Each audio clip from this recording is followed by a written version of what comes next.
اومدم با یه فیلم آموزشی کامل درباره دستگاه‌های پن برای اجرای تکنیک‌های حرفه‌ای شیدها. خب بچه‌ها، اول کار بگم ما به تنهایی فقط با ابزار نمیتونیم نتیجه عالی داشته باشیم. ابزار عالی، متریال عالی در کنار تکنیک عالی میشه نتیجه فوق‌العاده عالی. پس مهمه که ما هم تکنیک رو درست اجرا کنیم، بلد باشیم، حرفه‌ای، و اینکه هم ابزارمون عالی باشه. خب بریم سر وقت دستگاه‌های پن. خیلی تنوع زیادی داره و بهتون حق میدم که خیلی براتون سخت باشه انتخاب کردن. اول میریم ظاهر دستگاه رو با هم بررسی کنیم، بعد تست کنیم ببینیم چه شیدایی به ما میده و چه فرقایی با هم میکنن، بهترین دستگاه کدومه. خب ظاهر دستگاه کاملا بستگی به خودتون داره که با کدوم دستگاه راحتی. من خودم خب دستگاهی که قطور هست و سنگین هست خیلی باش راحتم. کلا هم تو کار بلد با قلم‌های سنگین کار میکنم، هم تو کار با دستگاه برقی با قلم‌های سنگین کار میکنم. دیگه دستم عادت کرده و اون قدرت دستگاه و دستم با هم هماهنگ شده. مثلا الان برند ایزد، یه دستگاهی خودم کار میکنم، برند ایزد هست، کاملا قطور و نسبتاً سنگینه و چند سال باش کار میکنم و باش راحت هم هستم.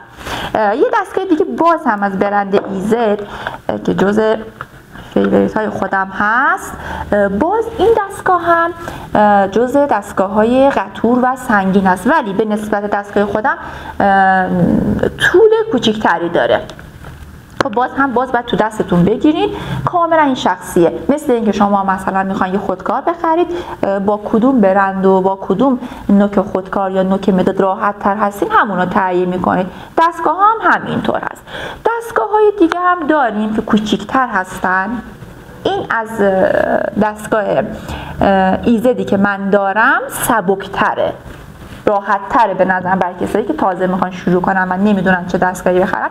این دو تا دستگاه دقیقاً سبک و شبیه هم هستن. دستگاه راکت پرو که خیلی هم پرطرفداره، خیلی هم عالیه، و دستگاه دکتر تتو. خب بریم سراغ دستگاه های مست. یه پی 20 دستگاه مست هست که خیلی خوش دسته بچه‌ها، خیلی راحته. من خودم که دستگاه قطور دوست دارم ولی عاشق این دستگاه شدم. از نظر ظاهر عالیه که بخش فنی و تکنیکیش هم بهتون الان توضیح میدم، همه رو با هم مقایسه میکنم. خیلی خوبه این دستگاه. دستگاه سیاه مست هم عالیه، این دستگاهش خوش دسته، خوشگله، ظاهر خیلی قشنگی داره. این هم جز دستگاه خوب هست. و یه دستگاه مینی داریم که این هم فوق العاده است. ظاهرش زیباست، خوش دسته، نه خیلی سبکه نه خیلی سنگین، اصلا وقتی دست میگیری خیلی خوب تو دست میشینه. این از نظر قطور و سبک سنگین بودن دستگاه ها. حالا قابلیت های دیگه هم بررسی کنیم. ببینیم ما یه سری از دستگاه مثل ایزد خودم یا دستگاه راکت یا دستگاه دکتر تتو، اینا همشون به ترانس بست میشن و سیم داره و خلاصه این متعلقاتی که داره شاید خیلیاتون راحت نباشین باش. من خودم دارم با همین سیم و ترانس کار میکنم. ولی یه خوبی که ترانس‌ها دارن، شما میتونی قدرت دستگاه رو تغییر بدی. از کمترین حالت از 3.5 داره، این پایین‌تر هم داره، ولی تو کار ما تو شیدها ما از 3.5 استفاده میکنیم. شیدهای ملایم میگیم تا درجه های بالا که سرعت دستگاه رو تند میکنه و میتونیم باز شید با بافت‌های مختلف بگیریم. این دو تا دستگاه هم که هم از نظر ظاهر خیلی خوشگل و خوش دست هستن و هم از نظر اینکه به ترانس وصل میشه و اون قابلیت رو دارن که میتونیم سرعتش رو تغییر بدیم و اینکه از نظر قیمتی هم خیلی بصرفن، واقعا قیمت خیلی مناسبی دارن. ولی دستگاه های ایزدی هم که ایزد دیگه هم که اینجا دارم، این هم به ترانس وصل میشه. این هم برای اینکه اگه تو کارتون میخواین سرعت های مختلف داشته باشین خوبه. ولی دستگاه مینی به ترانس وصل نمیشه.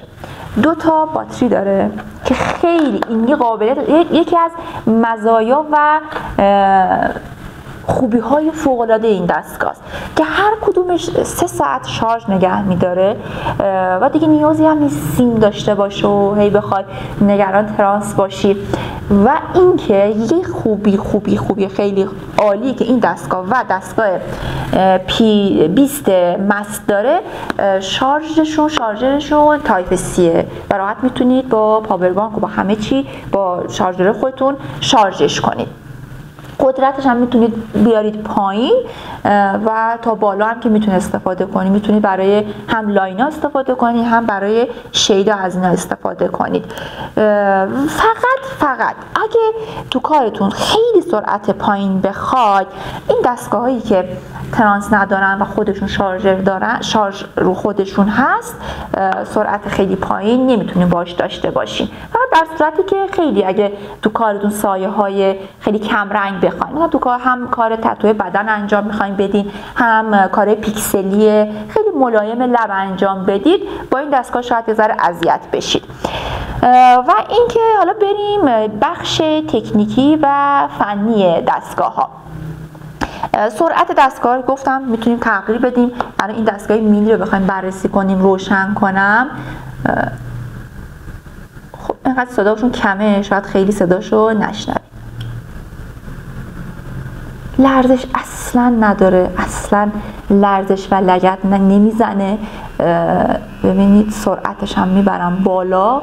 میتونید برای کار خطی ازش استفاده کنید، میتونید برای کارهای شید ازش استفاده کنید. سرعت رو میارم پایین. فوق العاده است، یه دستگاه فوق العاده.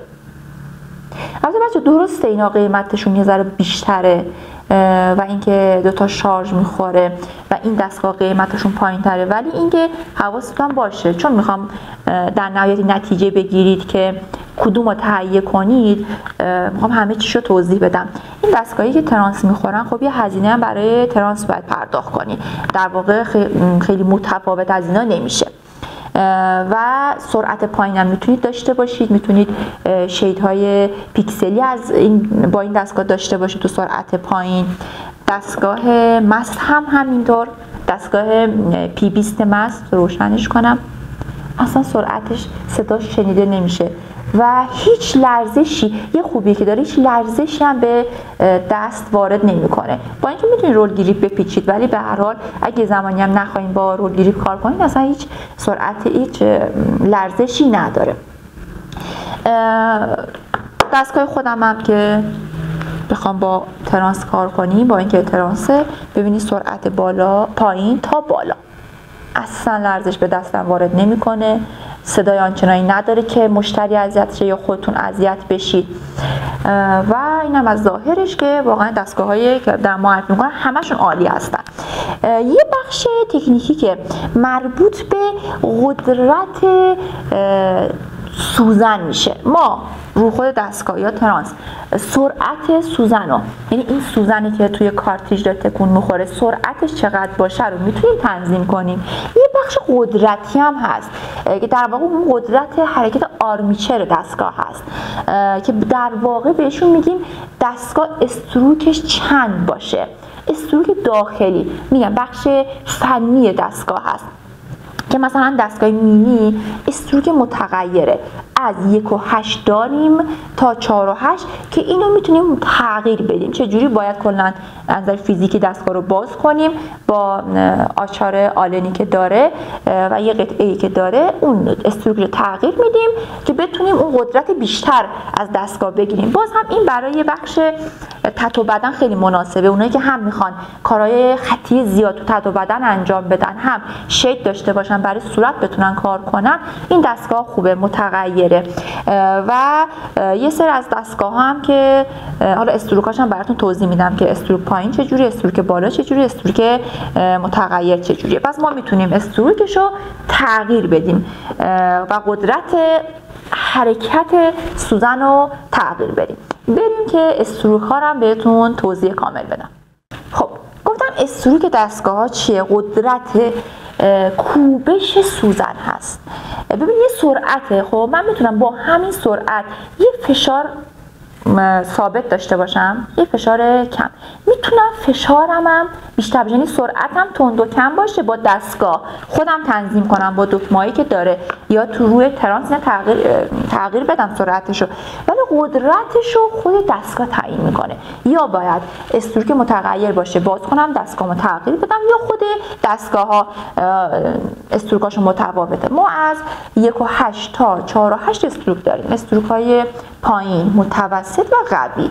برای شید چشم و صورت، کلا شیدای صورت، چشم، لب، ابرو، ما استروک متوسط میخوایم که 3.8 بهترین استروک. یعنی شما زمانی که میخواید خرید کنید یا دستگاهی بخرید که استروکش متغیر باشه، خودتون اون متوسطه رو تنظیم کنید، یا اینکه اصلا تغییرم نکنه. الان مثلا من استروک ایزدم همون 3.5 تغییرم نمیدم، چون همیشه ازش برای کار شید استفاده میکنم، میتونم شید داشته باشم، میتونم باهاش کار لاین انجام بدم. ولی استروک پایینا که 1.8 هستن دیگه باهاش کار شید، فقط کار شید میتونه انجام بده، شیدهای خیلی ملایم دیگه باهاش نمیتونه، شیدهای پرتر، قوی‌تر و کارهای لاین رو نمیتونیم باهاش انجام بدیم. پس استروک‌های خیلی پایین برای سایه‌های خیلی کم، استروک‌های متوسط هم سایه‌های متفاوت با بافت‌های مختلف هم میتونید کار لاین انجام بدید. استروک‌های بالا که دیگه بهتون پیشنهاد نمیدم، من اینکه میخواین تتو بدن هم انجام بدید. این هم از تفاوت استروک‌ها تو خود دستگاه. بریم حالا دستگاه ها رو پوست مصنوعی هم تست کنیم، بافت هایی که میتونیم با دستگاه ها تو سرعت های مختلفی که روی دستگاه تنظیم میکنیم و ببینیم. خب بچه ها، میخوام دستگاهی که به ترانس وصله و دستگاهی که باتری میخورن، دو تا از این دستگاه رو با هم بررسی کنیم. چون تو ترانس گفتم من قابلیت تغییر سرعت دستگاه خیلی بالاست، ولی الان میخوایم با یه سرعتی که یه شید نرمال به من بده رو با هم ببینیم. من نظر پراکنده میزنم که ببینید بافتشو. خب این دستگاهی که ترانس داره و حالا دستگاهی که بدون ترانس هست، یعنی باتری بهش میخوره، با کمترین سرعتی که این دستگاه به من میده، دستگاه سیاه مست.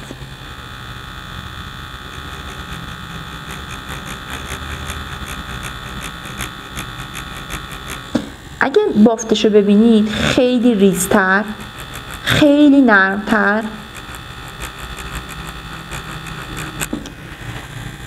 به هم بافت میده. ولی اینو ببینید، با اینکه الان سرعت سیاه رو من 5 گذاشتم، ولی سرعت دستگاهی که ترانس داره رو 4 گذاشتم، ولی بافتاش با هم متفاوته. این دیگه کمترین سرعتیه که این دستگاه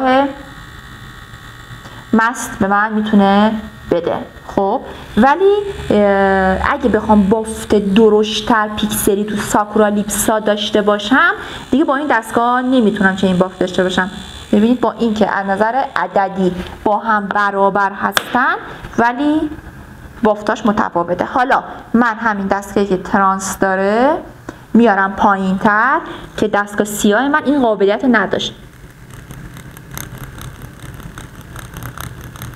میبینید باز بافتام بازتر، مشخصتر به من میده. برای نانو لیپس، برای یه رژ لب که با شید میخواین کار کنیم و پر بشه همه جا، گزینه مناسبیه.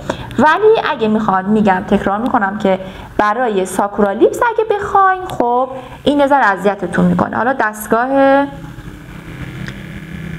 پنویست، این هم مثل دستگاه من میتونین ازش بافت‌های درشت بگیرید. الان تنها ایرادی که از مست سیاه میتونیم بگیریم این که سرعت خیلی پایین نداره برای بافت‌های خیلی پخشتر و بافت‌هایی که میخوایم برای لب‌های ساکورا استفاده کنیم. ولی تو مست P20 میتونیم داشته باشیم، کلا تو همه قلم هایی که به ترانس وصل بشن میتونیم داشته باشیم. حالا بریم مینی هم تست کنیم، چون مینی رو خیلی دوست دارم به خاطر ظاهر شیک و خوشگل و در کنار همه اینها هم تایپ C، هم همین که سرعت های مختلف داره. روشنش کنم انشالله که با اینم یه بافت عالی داشته باشین. سرعت رو میارم پایین. خب پایین ترین حالت ممکن. خب اینم به ما بافت درشت و منظمی میده. خیلی هم عالی. خب حرف آخر اینکه تصمیم بگیریم کدوم دستگاه رو میخوایم بخریم. بستگی به خودتون داره بچه‌ها. همه دستگاهی که معرفی کردم تو اجرای تکنیک شید حرفه‌ای به ما کمک میکنه، هیچ مشکلی ندارن. اینکه ظاهرش و رنگش و فقط این بخش تکنیکیشه که باید از فروشنده بپرسین یا خودتون تحقیق کرده باشید. الان که دیگه کاملا آگاه و دانش اینو دارید که استروک چیه، قدرت دستگاه، سرعت دستگاه رو بتونیم تغییر بدیم. حالا دیگه خودتون میتونید انتخاب کنید که یه دستگاه خوش دست داشته باشین و اینکه بتونه براتون اون شیدی که میخواید اجرا کنه.